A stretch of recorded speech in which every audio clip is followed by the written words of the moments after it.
Ok, ¿qué equipos son?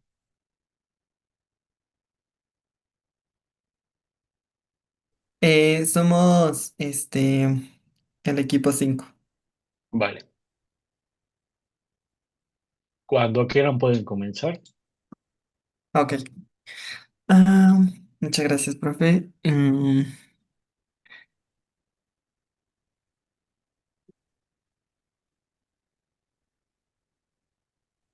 Ok. Eh, pues bueno, buenos días, compañeros, profesores. Eh, el día de hoy les vamos a hablar sobre nuestro seguro. Escogimos un seguro de crédito y empezaremos con la descripción del producto asegurador.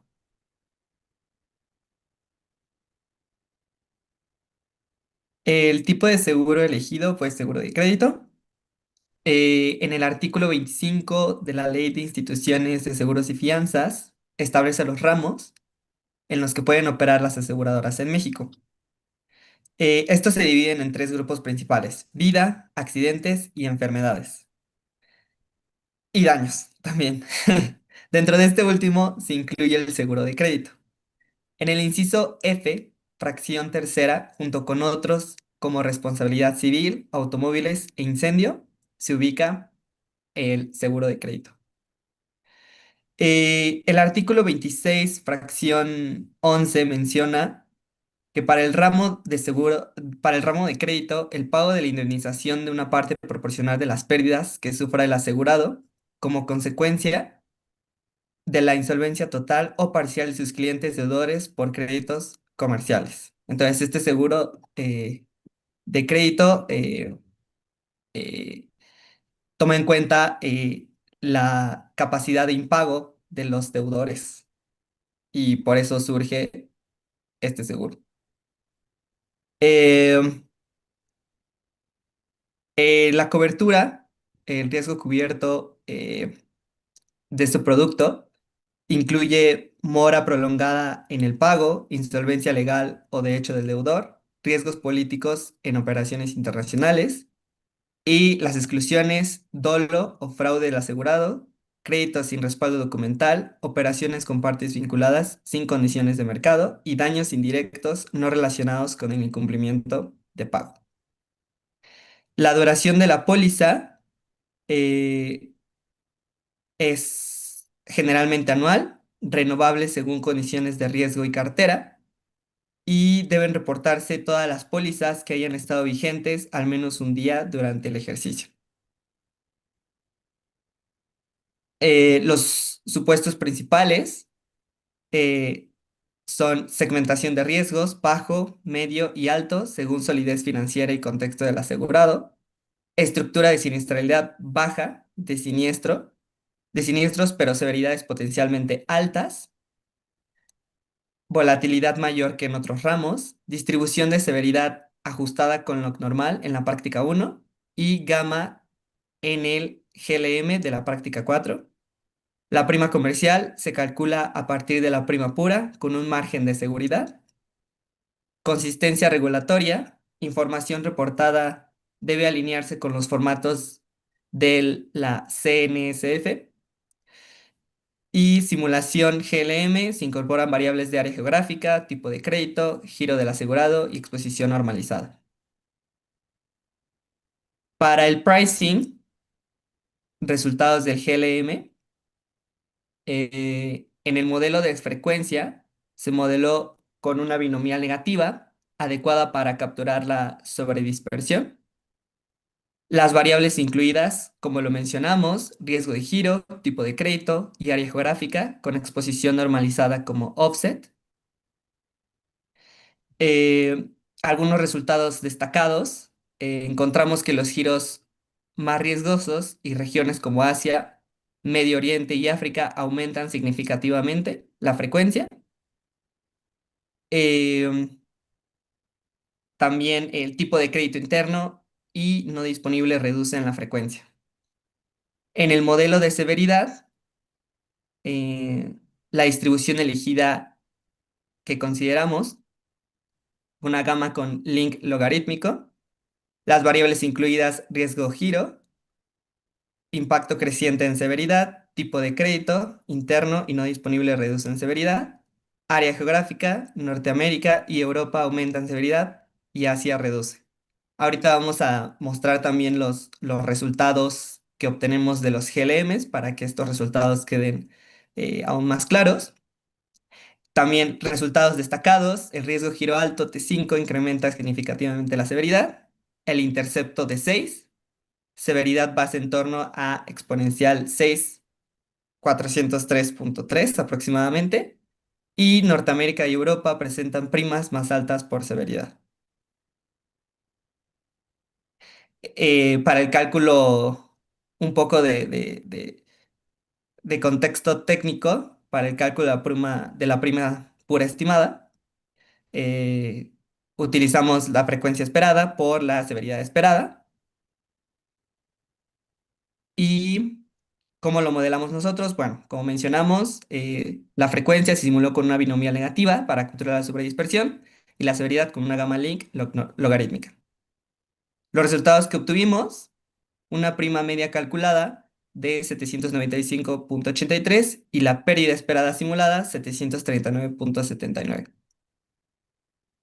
Tenemos un ejemplo de la tabla que obtuvimos y la interpretación, qué variables son las que influyen más en, para la variable explicativa. La frecuencia, influida principalmente por el riesgo giro y área geográfica. La severidad, determinada por el riesgo giro alto y áreas como Norteamérica y Europa. Tipo de crédito interno y no disponible eh, tienden a reducir como tanto frecuencia como severidad, y el insight, las pólizas con clientes en sectores de alto riesgo y en regiones volátiles generan primas altas. Estos resultados lo obtuvimos a partir del resultado del GLM, en donde se muestran los p-values y los coeficientes eh, asociados a cada una de las variables independientes, y es así como realizamos esta interpretación y a continuación veremos la generación y adaptación de siniestros.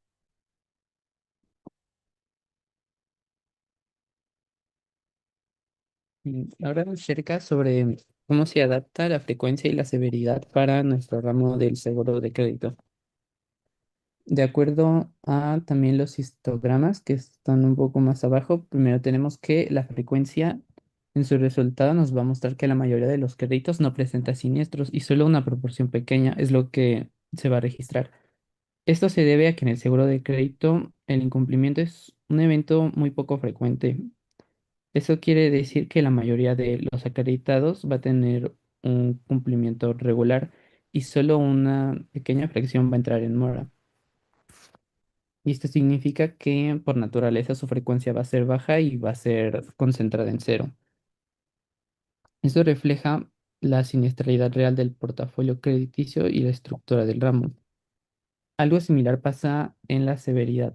Aquí se produce una severidad con cora pesada porque la mayoría de estos siniestros va a corresponder a montos moderados, pero existen eventos con pérdidas que son mucho más elevadas. Entonces tenemos una asimetría, la cual es típica porque cuando un deudor incumple, el saldo insoluto puede ser considerable y depende del tipo de crédito y del riesgo del cliente.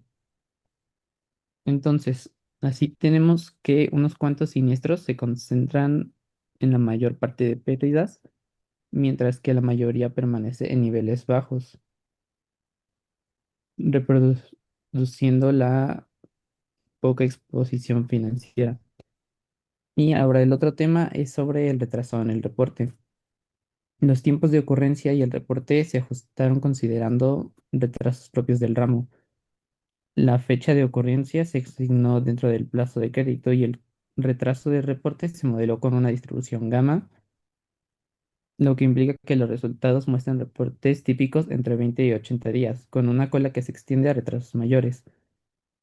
Este es un comportamiento que es común en el seguro de crédito, donde la detección y la notificación del impago no va a ser siempre inmediata. Entonces, Esto se debe a que puede depender de que los procesos internos de cobranza del asegurado sean diferentes. Y ahora va el punto de... Ya, gracias. Baja un poco, Fede. Ahí recoge el código brillantes. Este, bueno, para empezar, nosotros sí, tuvimos que simular nuestro triángulo acumulado de pagos de forma mensual, ya que en un principio intentamos hacerlo de forma anual, pero tuvimos el inconveniente de que las reservas, nos daban cero, porque como que todos los pagos eran lo mismo y entonces no había factores de desarrollo. Y entonces, bueno, esa fue una de las decisiones por la cual decidimos cambiar a meses de desarrollo en lugar de años de desarrollo. Y otra también fue porque, puedes subir un poquito, Fede, a la parte de las gráficas de Miguel. Ahí está. También porque la mayoría de la frecuencia o los reportes que se hacían con respecto al seguro es que eran muy pocos los que pasaban el año o de plano casi ninguno pasaba del año. Y no es porque justo las pólizas no cubrieran un año, ¿no? Porque tenemos pólizas de distintas duraciones, ya sea de un año, meses, 6 meses, bimestrales, pero justo como mencionamos, hay una variable en el seguro de crédito que es la mora prolongada.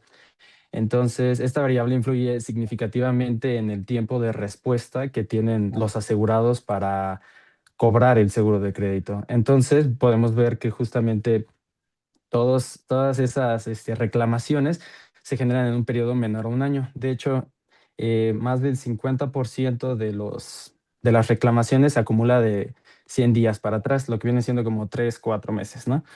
Esto pues dependiendo justo de su mora prolongada.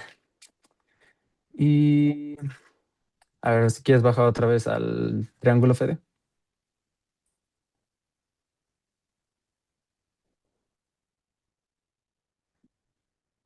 Y justo, bueno, ustedes dirán, bueno, eso no parece un triángulo, ¿no? Está todo completo.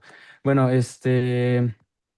justo como fuimos modelando por meses de desarrollo, hay a partir de cierto mes que se vuelve una constante, digamos.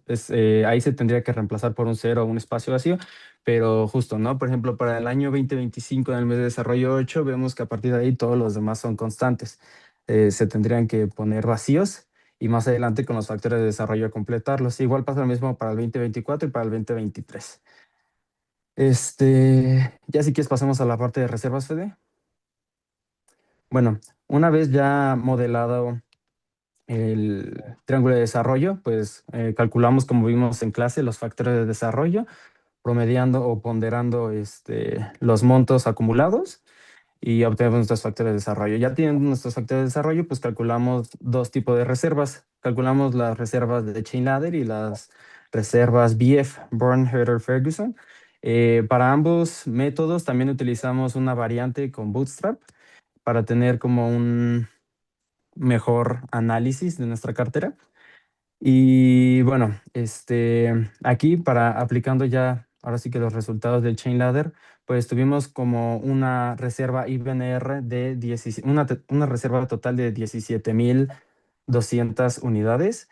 Y cuando aplicamos el Bootstrap con 200 iteraciones, nos sale un poco más elevada esta reserva. Nos sale una reserva de 21,000 con una desviación de 9,000. ¿Ok? Y justo también pusimos un intervalo de confianza que va desde los 6,000 hasta los 37,000.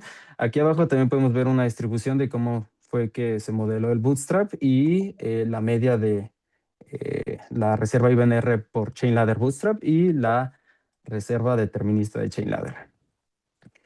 Ok, si quieres, baja, Fede. Bien, y ahora para la reserva BF y también con su método Bootstrap, recordemos que justo esta reserva se calcula de forma muy similar a la de Chainladder, solo que se añade un factor de riesgo, ¿ok? En este caso nosotros tuvimos en consideración el loss ratio, ¿no? Por eso vemos ahí el número de primas a cierta fecha y el número de siniestros y se calcula el loss ratio, como vimos en clase. Ahora, es como interesante el hecho de que tomando en cuenta este loss ratio, nuestra reserva, igual en BI y BNR, con este método nos da muchísimo más alta. De hecho, nos da 3 veces más alta, nos da una reserva total para 60,395 y nos da un mejor ajuste, digamos, los resultados del Bootstrap también para el BF, nos da una reserva de 60,000 con una desviación de 12 y igual nuestro intervalo de confianza de 40 a 80,000. Y bueno, ajá, también quería aclarar que justo esto se puede ver mejor explicado eh, como dijo Miguel, hay ciertos, o sea, son muy pocos los que realmente requieren del seguro de crédito, pero cuando lo requieren es justo cuando ahora sí que el monto incumplido es bastante grande. Entonces son pocos los individuos que realmente generan una gran siniestralidad, porque me sube Fede a las gráficas de Miguel. Lo que nosotros intentamos hacer con esta simulación de cartera fue que justo los datos fueran consistentes, ¿no? Que la reserva realmente fuera consistente con lo que estamos viendo en los días de reclamación o con el monto de reclamación. Entonces podemos ver, por ejemplo, nuestra distribución de montos que tiene distribución gamma. Justo son muy poquitos, son ahora sí que valores extremos los que llegan a tomar montos de severidad muy altos. O sea, alcanzamos a ver, si se fijan, así como mucho, montos, son como 3 montos que superan los 60,000, ¿no? Pero son justo esos los que generan las pérdidas, porque la mayoría se concentra en 10,000 para abajo, ¿no? Y pues con la prima que se estaría considerando, pues no se sufre esa pérdida. De hecho, estamos muy ajustados. Si se fijan en cuánto cobramos de prima y cuánto era la pérdida esperada, la ganancia era muy poquita, pero justo es por este tipo de cuestiones. Bueno, ahora sí, ya si quieren pasamos al punto de E. Va. Para calcular la reserva de riesgo en curso, debemos entender dos elementos principales: la duración real de las pólizas y el cálculo de prorrateo. Primero, la duración real de las pólizas. Cada póliza tiene una fecha de inicio y una fecha de fin. Comparando estas fechas con la fecha de corte, podemos determinar si una póliza ya terminó o si todavía está en vigencia. Si la póliza expiró antes de la fecha de corte, entonces su RRC es cero. Si aún está vigente, debemos calcular cuántos días faltan para que termine la cobertura. Mientras más días falten, mayor será la parte de la prima que corresponde a la RRC. Segundo, el cálculo de prorrateo. Aquí determinamos qué proporción de la prima corresponde al tiempo de cobertura que aún no ha pasado. Esto se hace dividiendo los días restantes de la póliza entre el total de su duración. Este resultado es la fracción restante. La RRC individual se obtiene multiplicando esta fracción por la prima de la póliza, que es la fórmula que podemos ver en pantalla. La reserva de riesgo en curso total a la que llegamos fue de aproximadamente 1.34 millones. Y viendo la gráfica de la distribución de la RRC individual, podemos ver que en este tipo de carteras normalmente muchas pólizas tienen RRC igual a cero, porque ya terminaron antes de la fecha de corte. Otras pocas pólizas, generalmente las emitidas cerca del final del periodo, sí aportan RRC, porque todavía tienen días pendientes por cubrir. Estas pólizas recientes suelen explicar casi toda la RRC total, sobre todo si tienen primas altas. Por lo tanto, la distribución de la RRC tiende a mostrar una gran concentración de valores en cero y una cola con algunos valores altos correspondientes a las pólizas vigentes al cierre. Ahora pasemos con nuestras conclusiones. ¿Qué aprendimos del comportamiento del producto?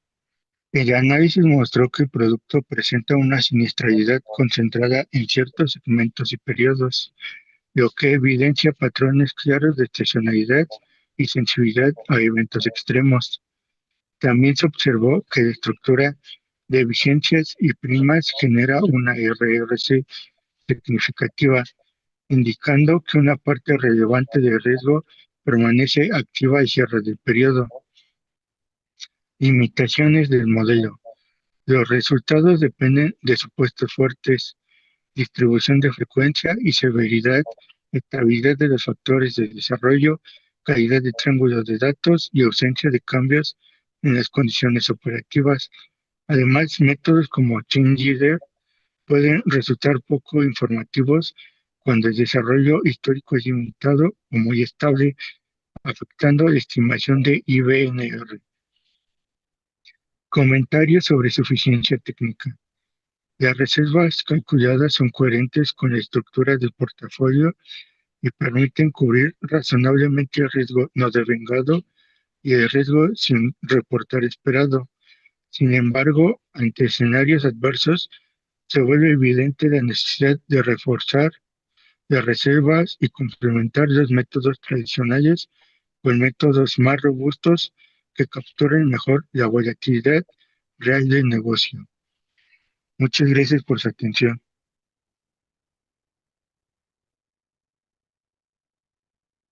Ok. Excelente, muchas gracias.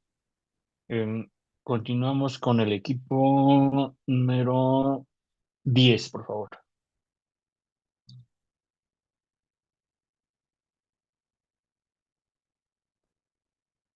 Sí, solo si podrían dejar de compartir, por favor.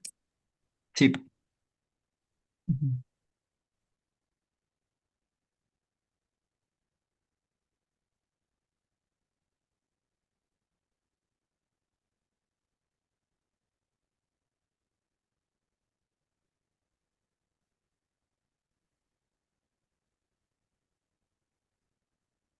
Listo.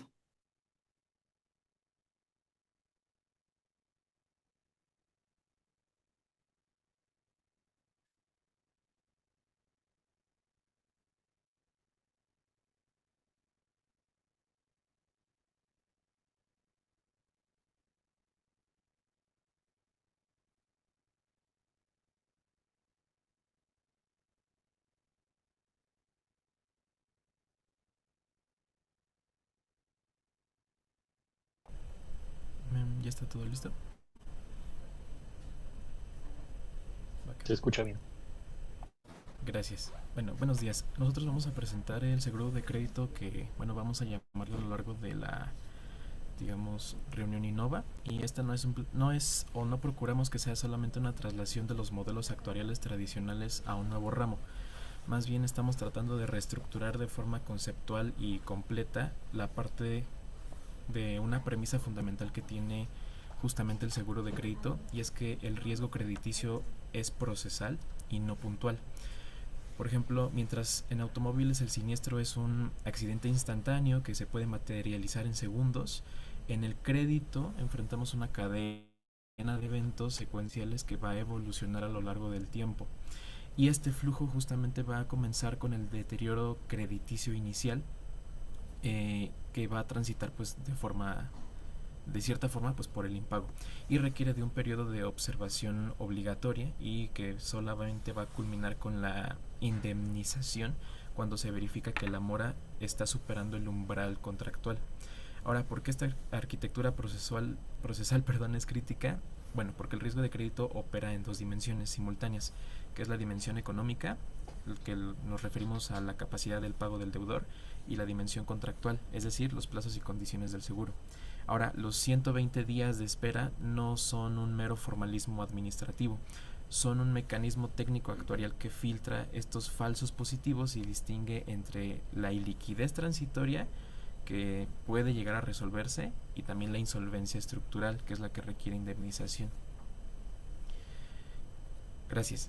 Ahora, este periodo va a actuar como vamos a llamarle un deducible temporal, y es que elimina los siniestros de baja severidad y de alta frecuencia. De cierta forma transforma la distribución de pérdida hacia un perfil más manejable actuarialmente. Si elimináramos este periodo, enfrentaríamos, digámosle, una avalancha por atrasos menores que harían inviable el producto económicamente. Ahora, esta exposición se mide exclusivamente a través de la suma asegurada. No sé si puedes pasarle a la siguiente, por favor. Que representa el límite de crédito o volumen de ventas aseguradas. Esta decisión responde a una realidad financiera básica. Sobre todo en crédito, la pérdida potencial es directamente proporcional al monto que se expone, no al tiempo en el que está, al tiempo transcurrido, vaya. Por ejemplo, un crédito de 10 millones representa pues obviamente 10 veces más un riesgo, o sea, representa 10 veces más el riesgo que un crédito de 1 millón, independientemente de que ambos tengan la misma vigencia. Y es que medir la exposición por tiempo como en automóviles sería conceptualmente erróneo aquí, porque estaríamos subestimando el riesgo de operaciones grandes y sobreestimaría el de operaciones pequeñas. Además, el producto se estructura en 3 modalidades de crédito, que es el interno, el de exportación y el mixto. Y lo vamos a conceptualizar en 6 sectores económicos porque el riesgo crediticio es intrínsecamente, digamos, heterogéneo. Y un constructor enfrenta riesgos fundamentalmente diferentes a los de un fabricante de alimentos, pues hay diferentes ciclos económicos, hay distintos niveles de apalancamiento, hay sensibilidad a las variables macroeconómicas, y si ignoráramos esta heterogeneidad que tienen, nos llevaría a una tarificación promedio que subsidiaría los riesgos y penalizaría a los conservadores, generando pues una selección adversa y eventualmente podría llevarnos a un colapso de nuestro portafolio que vamos a simular. Entonces, esta vigencia anual no es arbitraria, simplemente tratamos de responder a estos ciclos crediticios que se miden naturalmente en años fiscales, y además estos reportes financieros son anuales, entonces las auditorías pues son anuales y las renegociaciones que se hacen en la deuda también suelen hacerse de forma anual. Entonces un producto mensual o trimestral introduciría una complejidad operativa innecesaria sin añadir esta presión actuarial. Y además pues estamos alineándonos perfectamente con los requisitos del manual estadístico del ramo de crédito de la comisión y nos facilitaría mucho la reportabilidad regulatoria. Vamos a continuar entonces con el pricing.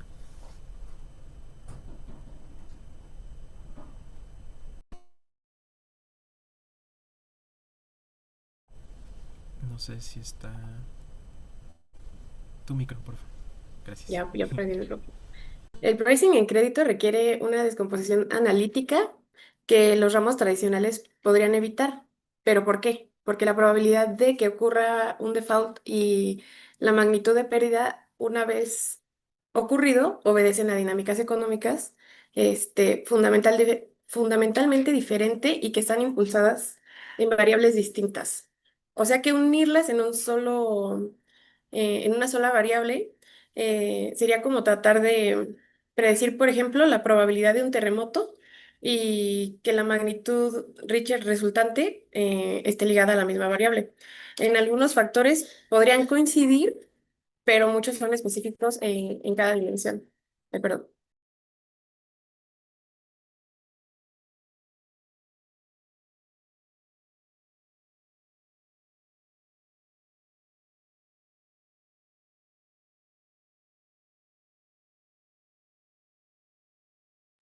Listo.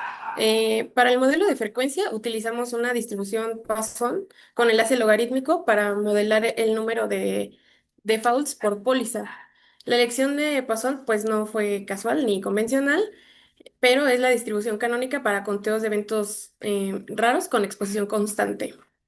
Entonces, matemáticamente, si asumimos que los defaults son eventos independientes, o sea que la aproximación válida para una cartera diversificada y que la ventana de exposición sea fija, ¿no? Temporalmente en un año, la Poisson emerge naturalmente como el límite de un proceso binomial cuando la probabilidad de default es baja, pero el número de oportunidades es grande. No utilizamos binomial simple porque la binomial asume un número máximo de eventos posibles, que es fijo, como por ejemplo accidentes por conductor, ¿no? Pero en crédito no existe tal límite teórico. Entonces una empresa puede tener múltiples líneas de crédito y por lo tanto múltiples impagos. Entonces, tampoco usamos la binomial negativa porque nuestro análisis de sobredispersión mostró que el parámetro de dispersión sigma era estadísticamente indistinguible de 1, indicando que la varianza de los conteos era consistente con la medida. Entonces, introducir un parámetro adicional, como es en la binomial negativa, sin necesidad de estadística, violaría el principio de parsimonia y añadiría complejidad innecesaria. Entonces, la estructura de nuestro modelo es eh, lambda igual a eh, la beta cero más, bueno, la exponencial del beta, sí, de beta cero más beta uno por el giro, más beta 2 por el tipo de crédito, donde la lambda pues va a ser la tasa no la esperada de defaults y beta cero va a ser el intercepto, que en este caso es 2 menos 2,79, que se traduce en una frecuencia base de exponente de menos 2,79 igual al 5,1%, que es un valor coherente con estadísticas de morosidad corporativa en mercados emergentes. Los coeficientes sectoriales nos revelan que la construcción muestra, o sea, la beta es igual a 0,438, lo que implica un riesgo relativo del exponente em, 0,438, que nos da un total de 1,55, es decir, el 55% más la probabilidad de default que el sector base, que tomamos alimentos, y este riesgo no es sorprendente. Este hallazgo no es sorprendente, ya que la construcción es notoriamente cíclica y sensible a retrasos en pagos gubernamentales y privados. Entonces, ahora, para el modelo de severidad, aquí introducimos una innovación metodológica que es la severidad como porcentaje de la suma asegurada. Y la modelamos mediante una distribución gamma con enlace logarítmico como offset. Esta especificación merece, pues, que lo vayamos detallando, ¿no? Mejor. Entonces, primero, utilizamos gamma y no log normal, por ejemplo, porque ambas distribuciones, aunque manejan montos positivos con asimetría derecha, la gamma tiene una propiedad matemática que nos ayuda y es que pertenece a la familia exponencial, lo que hace naturalmente compatible con la estructura GLM y además, pues la log normal modela el logaritmo de la variable respuesta y la gamma modela directamente la variable original. Entonces esto nos facilita la interpretación y la relación varianza media en gamma refleja adecuadamente que pues, los créditos más grandes no solo tienen pérdidas mayores, sino también pues mayor incertidumbre, ¿no? Y bueno, ¿por qué el offset? El offset transforma el modelo de un modelo de montos absolutos a un modelo de porcentajes. Entonces, la especificación completa este, de la esperanza de y dado x este, va a tener profundas implicaciones. La primera es que va a tener una mejor interpretación económica directa y es que va a representar el loss given default, que es el LGD, esperado como porcentaje de la suma asegurada. La segunda es que va a tener control de heterocedasticidad y esto es que sin el offset, los residuales mostrarían varianza creciente con la suma asegurada y esto incumpliría los supuestos del GLM, ¿no? Entonces, como tercero y último, tendría coherencia con la teoría financiera y en crédito la pérdida esperada es análogo a nuestra suma asegurada, ¿no? Entonces, el intercepto alfa cero, que es negativo, un menos 1,329, produce una severidad base del 26,5% de la suma asegurada. Em, este valor es consistente en estudios empíricos de recuperación en default corporativos y el coeficiente para créditos en dólares es negativo. Entonces, esto nos quiere decir que las operaciones en moneda extranjera tienden a tener menores porcentajes de pérdida y esto es posiblemente por la mayor sofisticación de los deudores y pues porque probablemente haya mejores garantías. Ahora, la integración para eh, la prima pura resulta pues justo del producto de la esperanza de n por la esperanza de y, dado que la n sea positiva, ¿no? Por la suma asegurada, por la exponencial de a de xs. Bueno, esta forma multiplicativa nos refleja la estructura fundamental del riesgo crediticio, que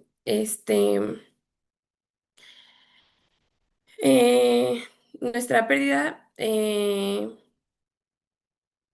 esperada va a ser la pérdida por el LGD por nuestro EAD. Pero ¿por qué no usamos el modelo único de distribución de Tweedy? Esta distribución nos puede modelar frecuencia y severidad simultáneas, pero pues pierde la capacidad de identificar drivers específicos para cada componente. En este contexto y de suscripción, pues necesitaríamos saber no solo cuánto vamos a cobrar, sino cuál es la probabilidad de default o por qué las pérdidas son severas cuando ocurren. Entonces, la visualización por cajas nos muestra que la construcción y textil concentran las primas más altas, validando que el modelo pues captura de esas diferencias reales y no artefactos estadísticos nada más, ¿no? Entonces, la prima total emitida de 1.388 millones representa una cartera diversificada donde el pricing técnico determina la construcción de riesgo de cada póliza. Sí se ve, perdón. Sí. Bueno, la generación de siniestros y la simulación de réplica de procesos reales.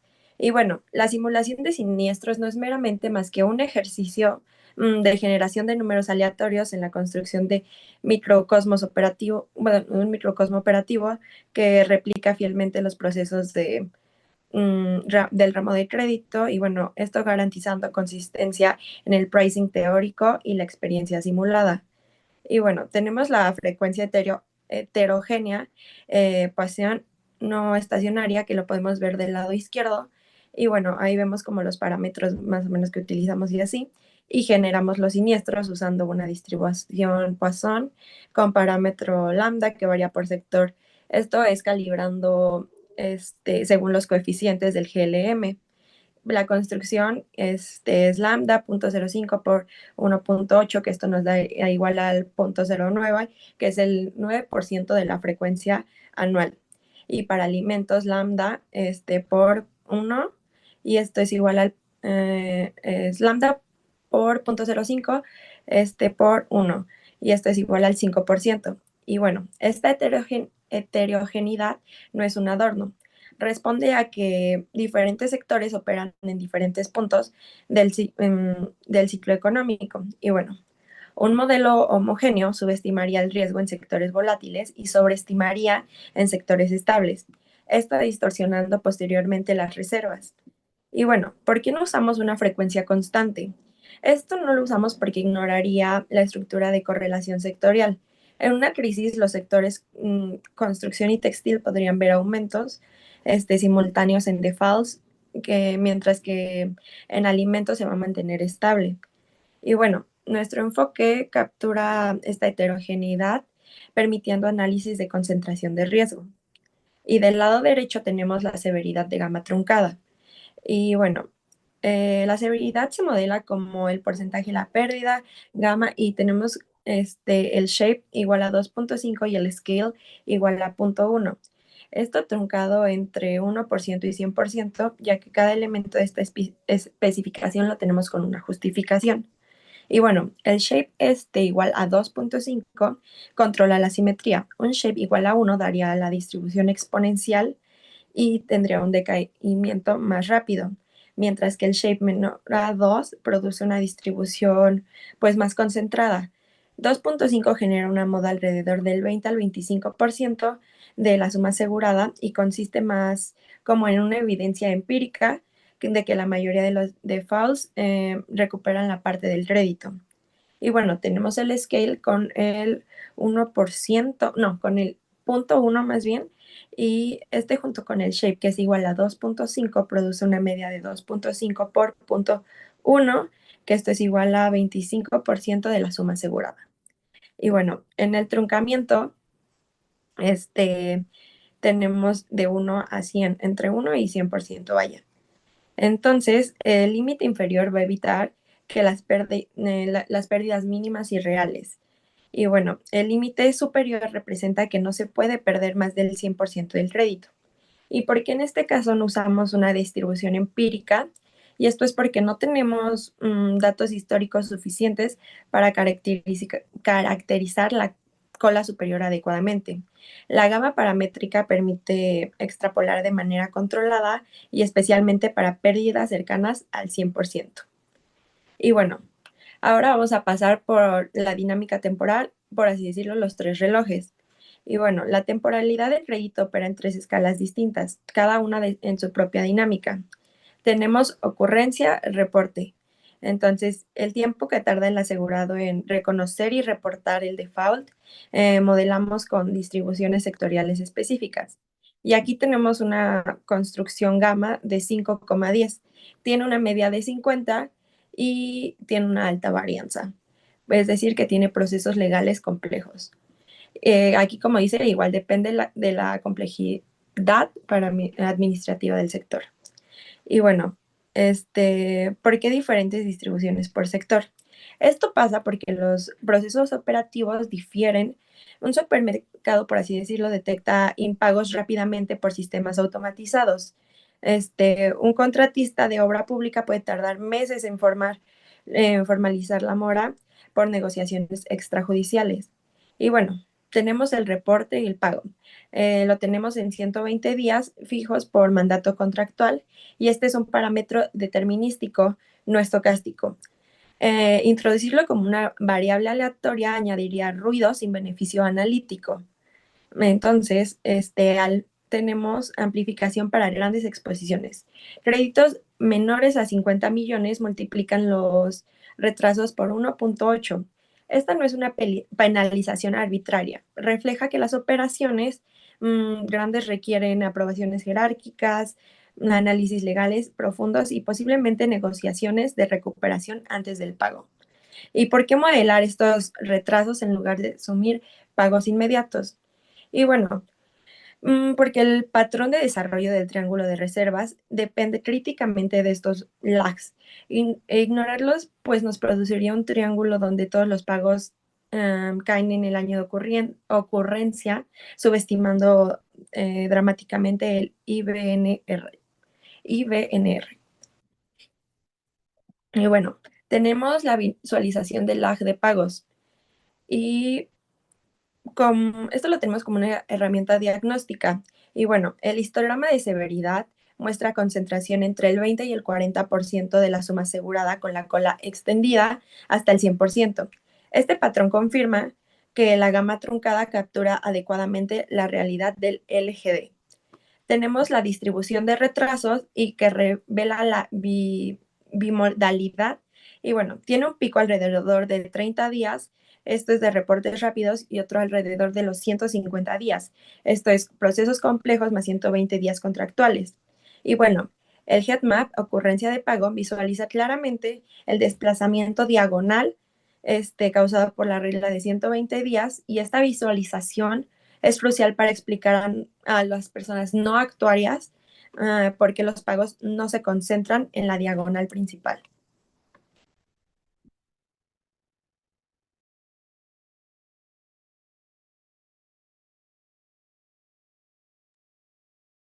Muy buenos días. Bueno, les voy a hablar un poco del triángulo de desarrollo y las reservas IBNR. Primero, el triángulo de desarrollo es el puente analítico entre la siniestralidad ocurrida y las provisiones financieras que vamos a requerir. En nuestro caso, en el seguro de crédito, este puente tiene unas características únicas y que se determinan por la regla de los 120 días. Esto se debe a que elegimos una póliza como para basarnos que se llama Innova, de la compañía Solunion. Bueno, para la construcción del triángulo agrupamos por años de ocurrencia, es decir, tomamos el año de ocurrencia en lugar del año de suscripción. ¿Por qué hicimos esta elección? Porque en el crédito el riesgo está ligado al momento del default, como ya lo comentaron mis compañeras, no al momento de la suscripción. Un crédito, por ejemplo, suscrito en 2020, pero que se defaulta en 2023, va a pertenecer al año de ocurrencia 2023 para efectos del desarrollo. Y agrupar por año de suscripción mezclaría riesgos de diferentes vintajes con diferentes puntos del ciclo económico, haciendo que los factores de desarrollo sean más inestables. En el triángulo presentado por mi compañera, se muestra una estructura limpia y se muestran dos columnas. El lag 0 para pagos dentro del mismo año de ocurrencia, o sea, por ejemplo, los defaults que ocurren de enero a junio aproximadamente, y el lag 1 para los pagos que ocurren el año siguiente, para los defaults que ocurren entre julio y diciembre más 120 días.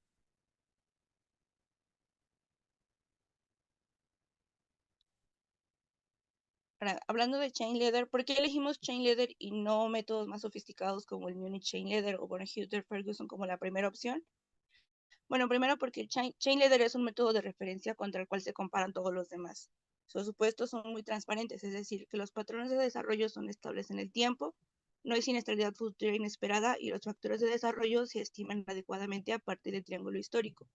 Cuando estos supuestos se cumplen, como en nuestro caso gracias al patrón determinístico, el Chain Ladder es insuperable en simplicidad y en transparencia.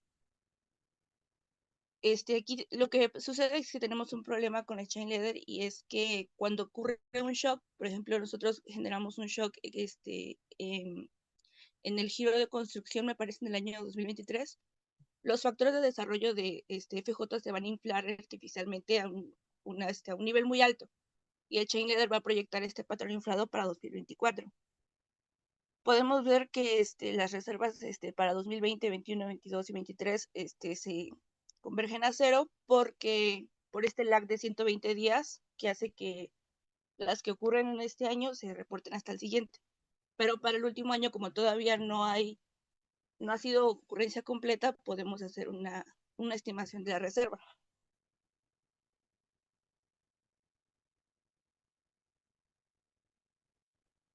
¿Qué es lo que hace el método Born-Hutter-Ferguson para resolver?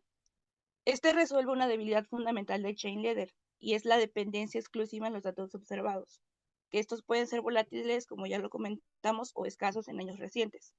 La fórmula del BF toma en cuenta 1 menos el inverso del factor de desarrollo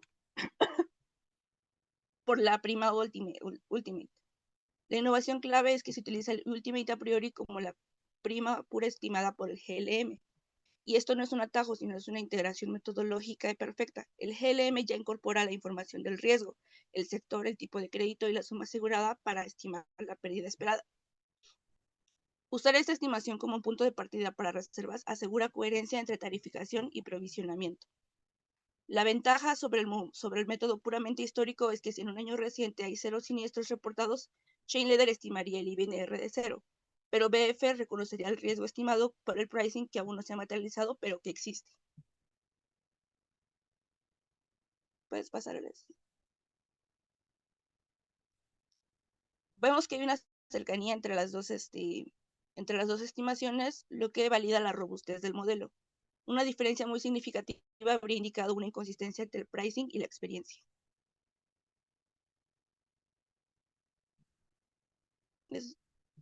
Bueno, eso es todo por mi parte.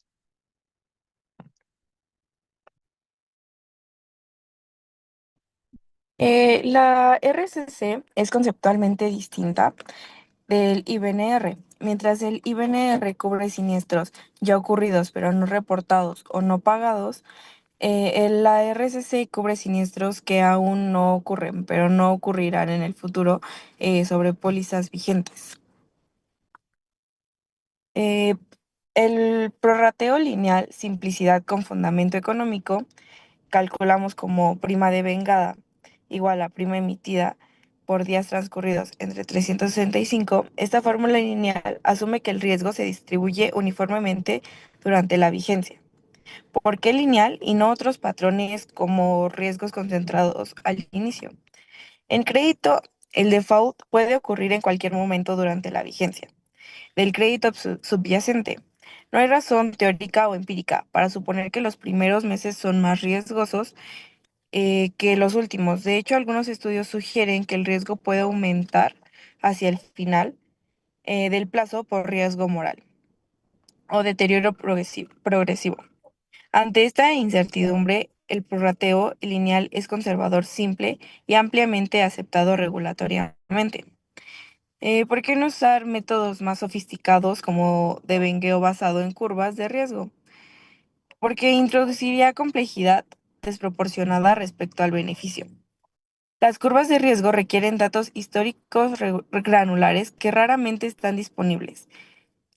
Especialmente para carteras nuevas, el principio de proporcionalidad, que es complejidad acorde al tamaño y riesgos del portafolio, justifica el enfoque lineal. La interpretación de la RRC resultante es una RRC significativa. Digamos, el 40% de la prima emitida indica que una parte sustancial del riesgo permanece futuro. Esto tiene implicaciones importantes, que es como la gestión de liquidez, que es la aseguradora que debe mantener la capital para cubrir estos siniestros futuros.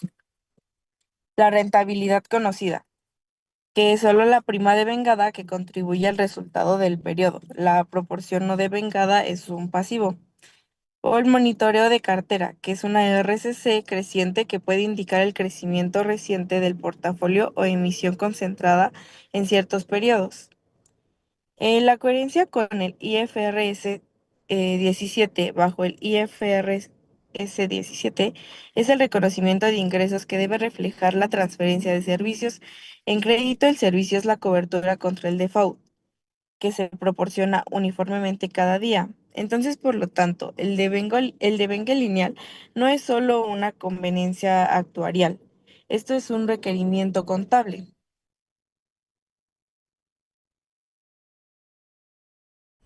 Bueno, ya para finalizar rápido, pues lo que estamos tratando de presentar es pues un pequeño sistema que tratamos de integrar, pues sobre todo para esta parte del riesgo crediticio, y pues de alguna forma cada componente que mis compañeras estaban enunciando trata de alimentar y a la vez trata de validar, por ejemplo, que el GLM está proveyendo estimaciones que son paramétricas, y pues estas se están basando en características que observamos pues desde un principio a la hora de estar también simulando.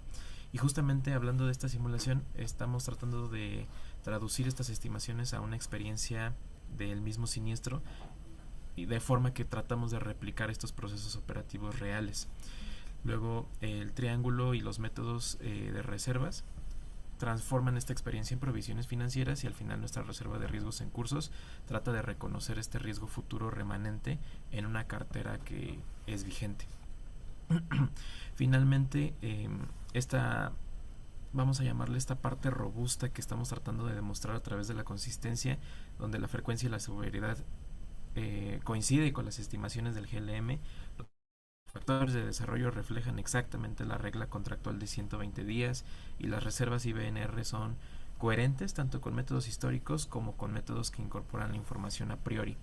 Y estas limitaciones, bueno, sí tenemos algunas como limitaciones que seguramente pueden ser oportunidades de mejora, y es que el modelo actual está asumiendo independencia sobre siniestros, pero en una crisis sistémica los defaults se van a correlacionar. Una solución que podríamos implementar es incorporar factores pues macroeconómicos y modelar dependencia mediante cópulas, por ejemplo. Otra es que el triángulo tiene dos lags de desarrollo, y una solución que podemos implementar es acumular los datos históricos para estimar factores más allá del segundo año. Y nuestra severidad en gamma puede subestimar colas extremas, pero si consideráramos mezclas de distribuciones o modelos de valor extremos para la cola superior podríamos llegar a resolverlo. Entonces, en esencia, y para finalizar, hemos tratado de construir no solo un modelo actuarial, sino tratamos de consolidar todo como en un lenguaje para que cuantifique, monitoree y trate de gestionar este riesgo en la complejidad y a través de los digamos las 6 industrias que habíamos contemplado, que también ya se habían presentado. Y eso sería todo por parte de nosotros. Muchas gracias. Vale, excelente presentación, muchas gracias. Equipo 77, por favor.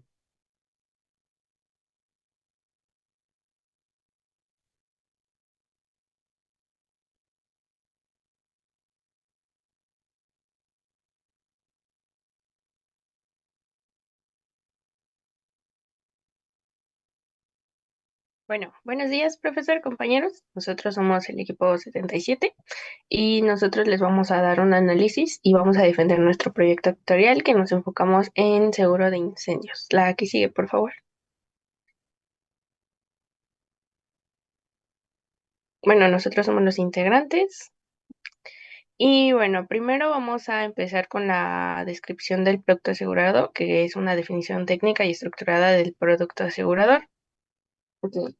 Bueno, nuestro producto es un seguro de daños del ramo de incendios diseñado para el sector hotelero, principalmente en México, estructurado con coberturas para tres principales, que es incendio, por rayo y por explosión. La proyección, perdón, abarca tanto daños materiales a edificios y contenidos como pérdidas consecuenciales bajo una póliza de vigencia anual. Basándonos en los datos del Sistema Estadístico del Ramo de Incendios de la Comisión Nacional de Seguros y Fianzas.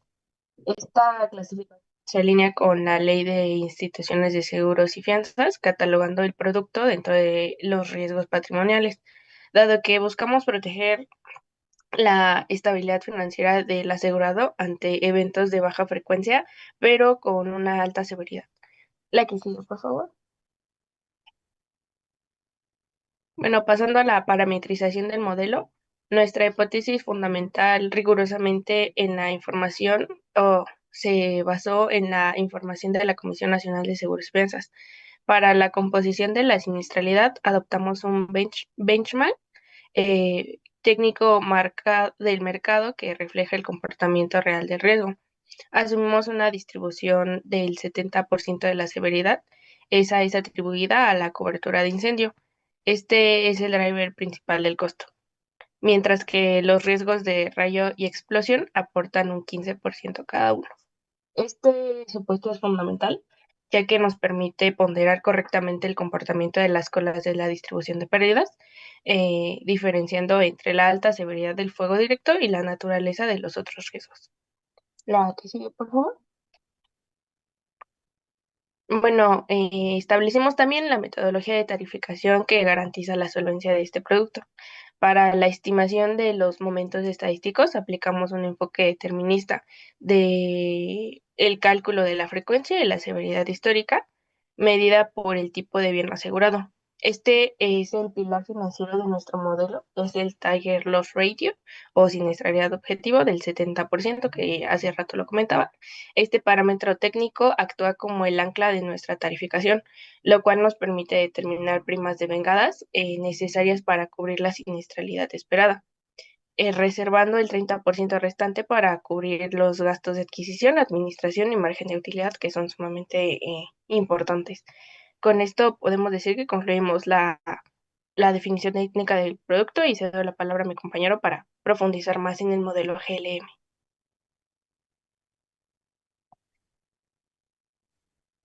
Hola, buenos días. Bueno, yo les voy a hablar sobre el piercing y los resultados del GLM. Siguiente diapositiva, please. Para el modelo de frecuencia se probaron dos alternativas, la Poisson y binomial negativa.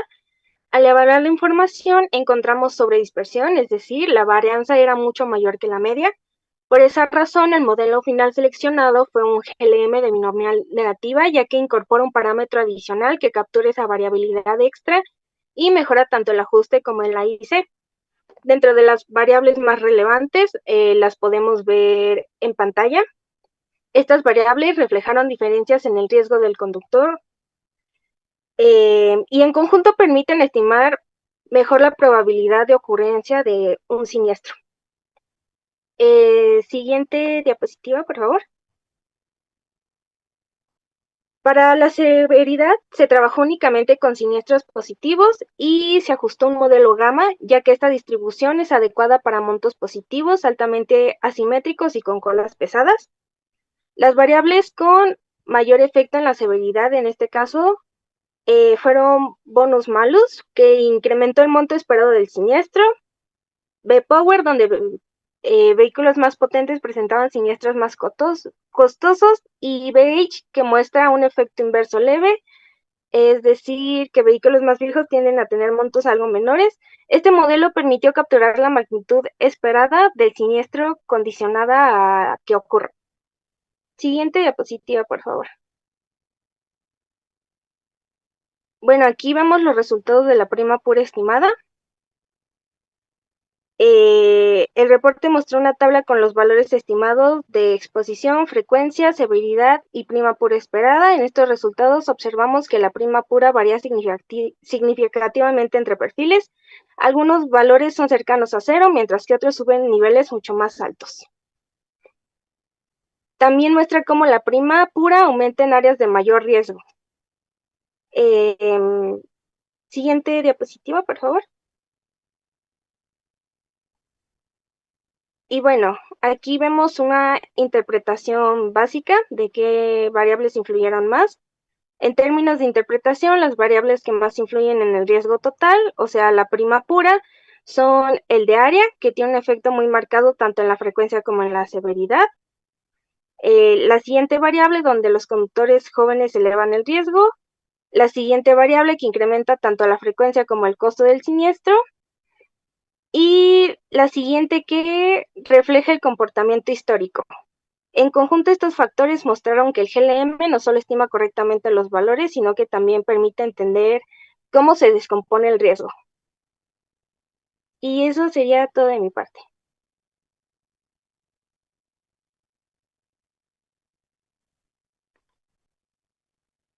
Hola, buenos días. Yo voy a hablar acerca de la generación y adaptación de siniestros.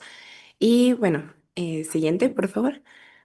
Para la parte de la frecuencia, nosotros lo adaptamos de tal forma que el modelo lo hicimos con una distribución Poisson adecuada para eventos raros, ¿no? Y en lugar de utilizar un GLM clásico, decidimos utilizar un Light GBM Gradient Busting para capturar relaciones no lineales entre los factores de riesgo. ¿Y cuál fue el resultado? Pues el resultado del modelo es una frecuencia ajustada, continua y suavizada con valores cercanos a 0.9, como ahí lo podemos observar en esa tablita pequeña que ahí tengo del lado derecho. Y bueno, estos valores cercanos a 0.9 fueron los inicios esperados, lo cual refleja que es un ramo de muy baja frecuencia, pero susceptible a eventos de gran severidad, ¿no? Siguiente, por favor. Y bueno, ahora para la parte de la severidad en el ramo de incendios es muy alta y con fuerte dispersión. Un incendio puede generar pérdidas catastróficas y por ello es que utilizamos un modelo de distribución gamma adecuada para montos positivos y colas muy pesadas, ¿no? El ajuste se realizó con un Light GBM, permitiendo capturar relaciones no lineales entre variables como giro, entidad, tipo de riesgo, tipo de bien, cobertura y suma asegurada. Y se calculó la severidad promedio por siniestro y se predijo una severidad esperada elevada coherente con la naturaleza del ramo. Para ello también aplicamos un tope lógico para evitar valores extremos no realistas, ¿no? Que justo este tope lógico, ahí lo puse la fórmula, sacamos el mínimo entre la severidad y entre los 50 millones, ¿no? También definimos nosotros nuestra severidad entre el monto pagado sobre el número de siniestros. Siguiente, por favor. Ahora, para la parte de la ocurrencia del siniestro, se asigna de manera uniforme a lo largo de la vigencia de la póliza, es decir, los 365 días.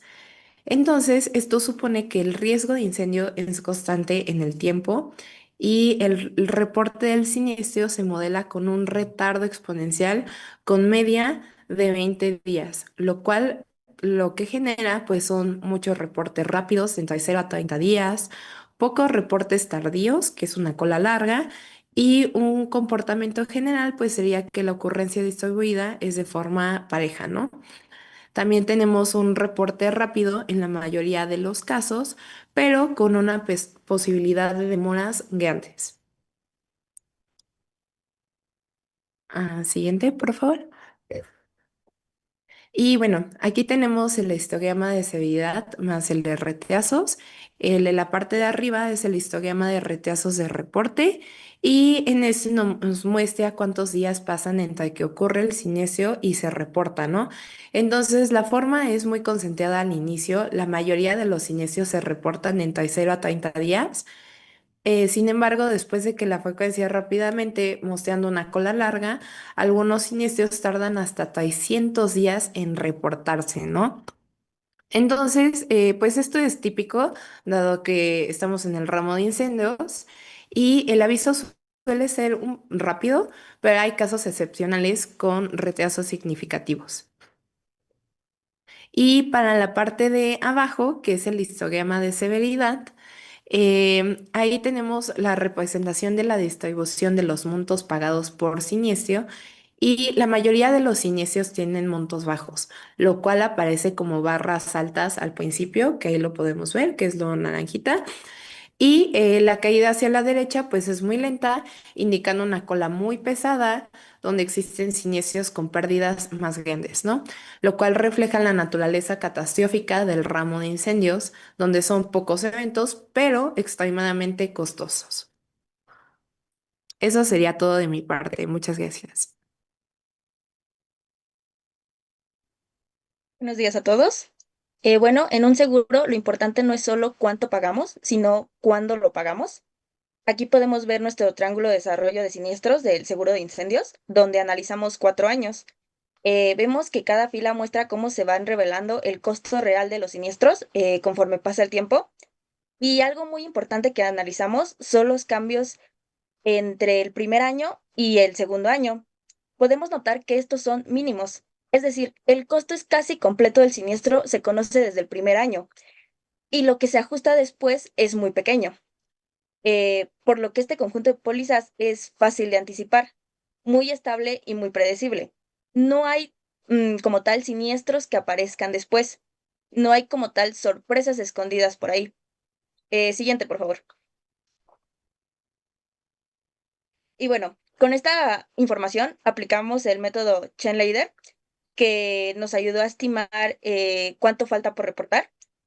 Notemos que el IBNR es 0, tanto en la versión determinista como en la versión Bootstrap. Igual, dan 0. Y esto quiere decir que, con base al comportamiento histórico, no esperamos siniestros rezagados, ni pagos tardíos. Es decir, lo que ya se pagó prácticamente representa el costo final. Y bueno, esto también lo podemos ver en el histograma de Chenleider. Vemos que es una barra completamente concentrada en 0, el cual nos confirma que incluso bajo simulaciones, el modelo no detecta incertidumbre adicional. Siguiente, por favor. Después aplicamos el método Von-Hütter-Ferguson, que combina lo que ya vimos en el triángulo con una proyección basada en la siniestralidad. Podemos ver que el loss ratio es casi del 98%, lo que nos dice que las primas que entran se usan casi por completo para pagar siniestros. Es decir, ni falta ni dinero ni sobra. Y aunque Chainleader estima un IBNR en 0, el otro método sí asigna una reserva, que es alrededor de 1.78 por 10 a la 12.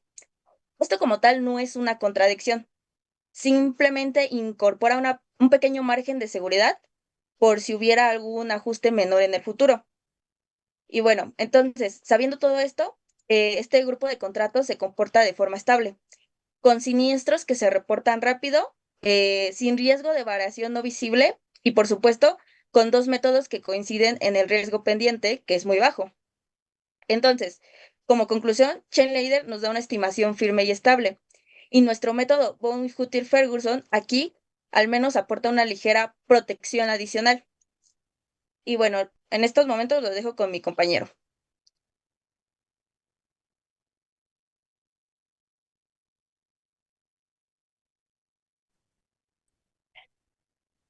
Sí, siguiente, por favor. Reserva de riesgos en curso. En este proyecto no se calculó realmente una duración, ahora sí que vaya la redundancia real, sino que trabajamos con un supuesto simplificado. Todas las pólizas tienen una duración contractual fija de 365 días por póliza, sin considerar anulaciones anticipadas. Esto significa que la duración real es igual a la duración contratada por cada póliza, ¿no? En un caso real, este subestimaría la RRS, ya que las pólizas anuladas antes del corte no deberían de generar reserva.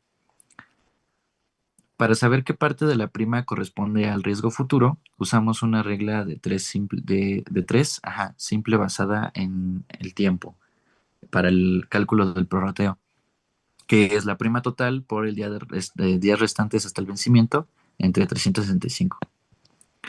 Esto significa que la distribución de fechas de inicio en nuestro portafolio simulado hace que la mayoría de las pólizas estén cerca de su vencimiento.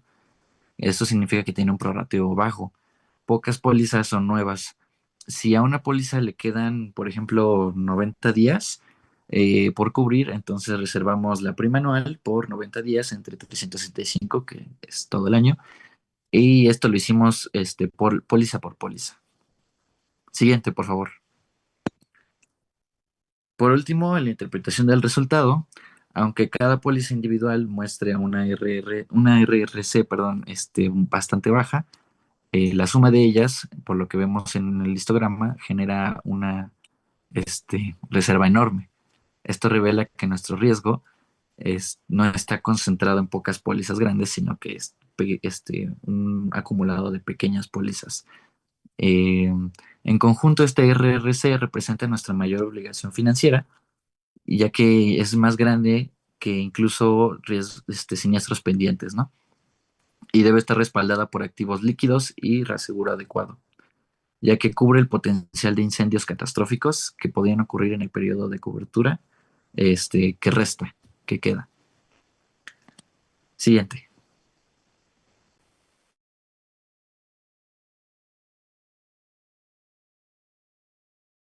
Y bueno, para cerrar con nuestras conclusiones finales, este, primero que aprendimos del comportamiento de incendios, aprendimos que este ramo es, bueno, no es un bloque uniforme, sino que una mezcla compleja de varios perfiles. Por ejemplo, gracias a la segmentación que hicimos, identificamos que la cobertura de edificios tiene una mayor frecuencia, en contraste con la de contenidos que representa baja frecuencia, pero una alta severidad. También bueno, que algunos siniestros tardan en reportarse y liquidarse, generando alguna incertidumbre en las reservas en los años más recientes. Algunas limitaciones que tuvimos en nuestro modelo es que, por ejemplo, en el método de Chain Leader, a veces fue insuficiente para solo este ramo, entonces encontramos una alta inestabilidad en los coeficientes en los años recientes. Además de que una limitación estructural de nuestro GLM es la independencia entre las pólizas. También que las distribuciones utilizadas capturan bien la severidad, pero no necesariamente los eventos de riesgos catastróficos.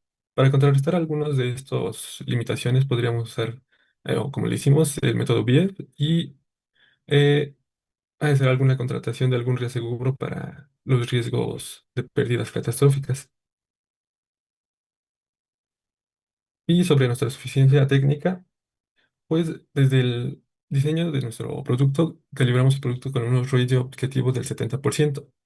Al analizar nuestra cartera, la siniestralidad fue muy cercana y esto valida nuestra calibración de precios, es suficiente para cubrir los costos. Además de que la implementación de nuestro GLM pudo reajustar bueno, la tarifa para garantizar la suficiencia en algunos segmentos críticos. Y además, al utilizar las reservas de esta forma estocástica, brindó la solvencia de la compañía ante la volatilidad. Entonces, en conclusión, podemos decir que nuestro producto es solvente y competitivo, pues combina una tarifa ajustada al riesgo individual de un esquema de reservas que protege el balance ante una volatilidad catastrófica inherente al ramo de incendios.